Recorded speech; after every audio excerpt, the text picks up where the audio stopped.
Girls decided that they wanted to get the school to try to switch from throwaway water bottles to reusable water bottles. What was our first step with our project?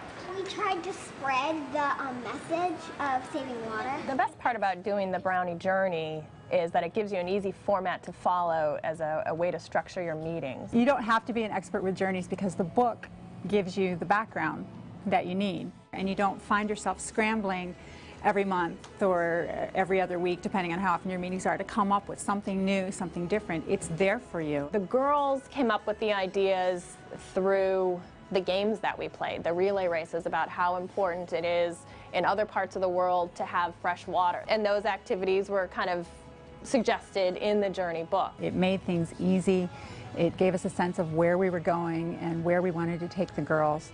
The way that it went from the Brownies to our classroom to a school-wide idea was that the girls right here in this classroom who are on the Brownie troop said to me, Mrs. Galeta, we want this to be a school-wide movement. We want everyone to get excited, and we want everyone to be aware of how they can conserve water and how they can help the environment. It spread from second grade classrooms that the Brownie troops are in to the entire school. And it went from there to us developing some greener initiatives in the school. Do you think that your project was a success, girls? Yes. Do you think that you learned a lot this year? Yes. Do you think that other people in the school learned something from you? Yes. It has really also brought some girls out of their shells to be more comfortable about talking and being in a leadership role. Well, if we start telling people from other schools about our water bottle challenge, and they might tell some of their friends from another school, and then they tell their friends, and it keeps going and going and going.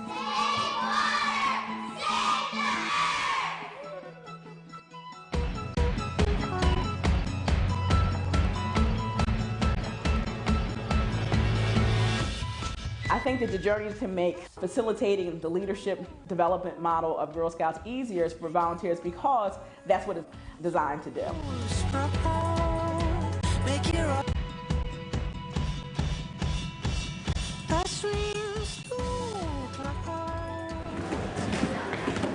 This building is actually a historic building. It's the Clothier family mansion. It was built like in the late 1800s. The leader's guide says, do a building audit.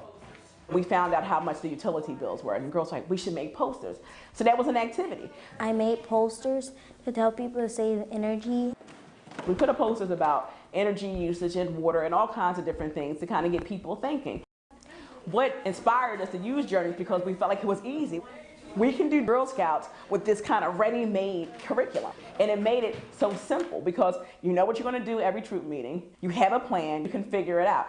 So what we're going to do here is we're going to see the difference in using insulation. So we have felt. I've seen a vast change in all of the girls in terms of their voice and willingness to take action. As I got to know more about Girl Scouts, I decided to be a leader, and I tried to make my own decisions. I learned at Girl Scouts how to be a little more aware of the environment, and how to be a better leader towards being more aware. Quite a few of the girls, they had no voice. They were quiet, they didn't speak up, they made, unsure of themselves, and now it's just like they're bubbling with information, they're willing to speak up. Everybody's talking about science and energy and going green. You can kind of pick up stuff out of local media and talk about it in your troop meeting, so you don't have to be an expert. There's resources. The leader manual can help you in some ways. When they're applied in the Get Moving Journeys, it's more accessible to girls. It's fun.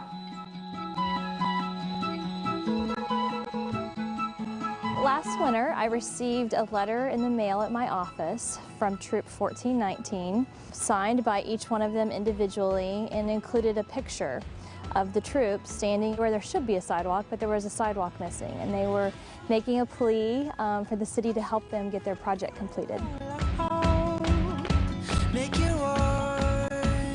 The project we took part in was, the Journeys program, and what we did was we found a problem in the community. We wrote a letter to Miss Fadden, and we we said that we wanted a sidewalk. There is a strip of sidewalk missing along Heather Glen Court and Highland Meadows. We are trying to promote a healthy community, and the strip of grass prevents us from riding our bike, pushing a stroller, or using a wheelchair. I actually like the Journeys program because it was a whole year of Girl Scouts was already mapped out for us. The map kind of gave the kids, you know, a better, you can look at it and really see where you're going, and they could see the end in sight. They started, you know, with an idea and spent literally their whole school year working on it every month. We can ride bikes and ride scooters, and people with wheelchairs, they can just go across the sidewalk. Skill sets like leadership and teamwork and goal setting, those are all things that as adults we have to employ and utilize in our daily lives. It's clear that Girl Scouts has set that foundation for them. So hopefully, whether it be as a group or individuals down the road, these girls will realize that there's a way to handle things, but also, you know, a way to do things and see results. Leadership can be defined in a lot of ways, but one thing that they displayed here is initiative.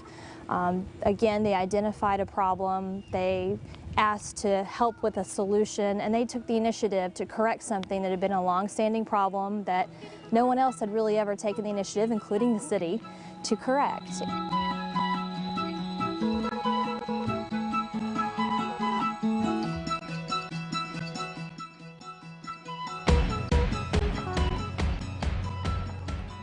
I would not be anywhere near as outgoing or outspoken as I am today. You know, it's definitely shaped the young woman that I'm becoming. Girl Scouts gives you the strength to stand up for what you believe in and to go for it. I literally can do anything, and I've learned that through Girl Scouting. Like there's no obstacle that can't be overcome. There's no challenge that can't be solved. If it wasn't for Girl Scouting, I wouldn't realize that there was so much power in my own hands. Now I recognize that I have dreams and convictions, and I have something to say, and now Girl Scouts has helped me find the voice to say exactly what I need to say.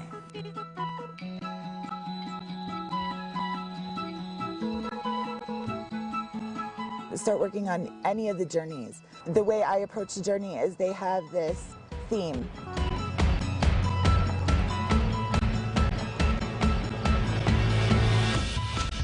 And however you enact the theme or engage the girls in the theme is going to be how they get the most out of it.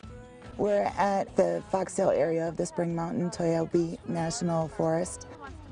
I have put together a Spring Mountain Preservation Day in partnership with the USDA Forestry Service to help our girls come out and learn how to implement the journeys in a live action setting. We're going to go up to our camp and do some take action projects up there, which is going to be about water and the water cycle, and how to conserve water, how to keep water from eroding our camp away. When girls are doing things that are meaningful to them, that they're more invested in what Girl Scouts is and what it means. Just get the journeys, take them, give them to your girls, let them take them home, and then when they come back to their next meeting or the next time you get together, have them tell you what they got out of it, tell you what they liked about it, and run with it from there. So there's plenty of books at the Girl Scout stores that you can find, or even online, girlscouts.org, that can help you with your journey. The girls will lead you, and you can follow their lead through it. To change the whole world all at once? No. What can you do, Lisa? Just make small changes. And what happens if we make a small change? What can happen from there, Lauren? We can make a big change altogether and change the whole earth. So did we have fun with our journey this year? Yeah!